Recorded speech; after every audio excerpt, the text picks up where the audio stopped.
قەیرانە دروستکراوەکانی هەرێمی کوردستان کە دەسەڵات لە زۆرینەی بەرپرسە هەر خۆی لە قەیرانی داراییدا نابینێتەوە.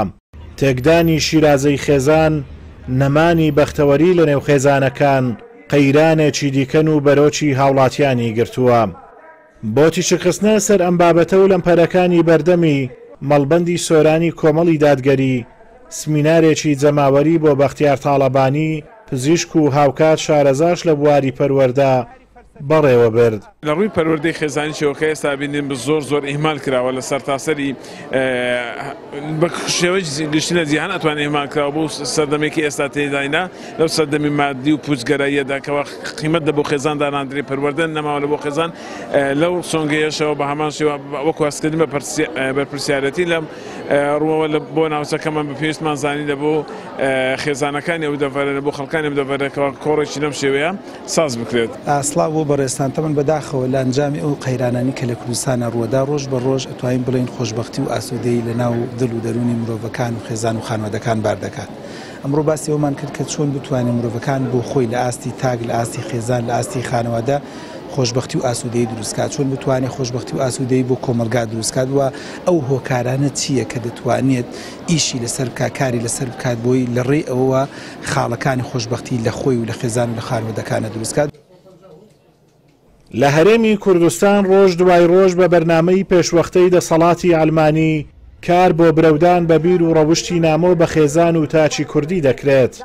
بەڵام لە بەرامبەردا وەک دەوترێ دەسەڵاتی کەلتوری بەدەست ئیسلامیەکانەوەیە و بەردەوام لە ڕێگەی پابەندبوونی زیاتر بە ئاین و ئاکارە بەرزەکان کار لەسەر پاراستنی خێزان و تاک دەکەن. و ئەم جۆرە کۆرانەی کە کۆمەڵی دادگەری پێ هەڵساوە بێگومان لە هەمان چەشن دڵخۆشی و هەروە ئاسوودەی دەرونی و هەروە ئەخلاقی و ڕەوشتی و کۆمەڵایەتی و هەروە خێزانی لە بۆ کۆمەلگا دەستە بەرەکات.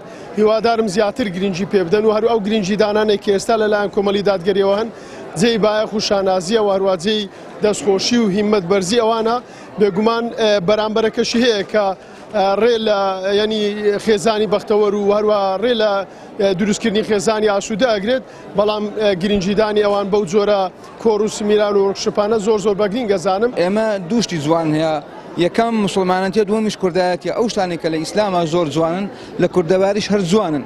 ئەو دوشتانە پێکی زۆر جوانەکەن. ئەبی ئێمەی کورداواری مسلمان ئەو دوشتانە پێکەوە گرێ بدەین بۆ ئەوەی هەم ئاینەکە هەم دینن هەم ژینن پێکەوە جوانتر و جوانتر بکەین بۆ ئەوەی کۆمەڵگەکەمان، ناخمان، ژینمان، ژیانمان، بوونمان، هەستمان، نەستمان، منداڵمان، نەوەمان، خزممان، دۆستمان، نەتەوەمان بە دەروونێکی ساخ و باش و چاکەوە پەروەردە بی و بەرەو پێش بسی و لە بەرەو پێشچوونیش دابی. لەپاڵ قەیرانە سیاسی و ئابوووریەکان ئاماری تاوان و پرسە خێزانی و کۆمەڵایەتیەکان هەڕەشەی جددین لە سەربوونی هەرێمی کوردستان ساڵ لە دوای ساڵیش ڕێژەی سەدیان بەرز دەبێتەوە.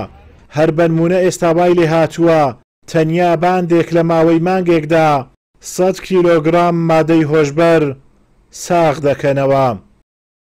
ئازاد و مەراوەی کەناڵی ئاسمانی پەیام، سۆران.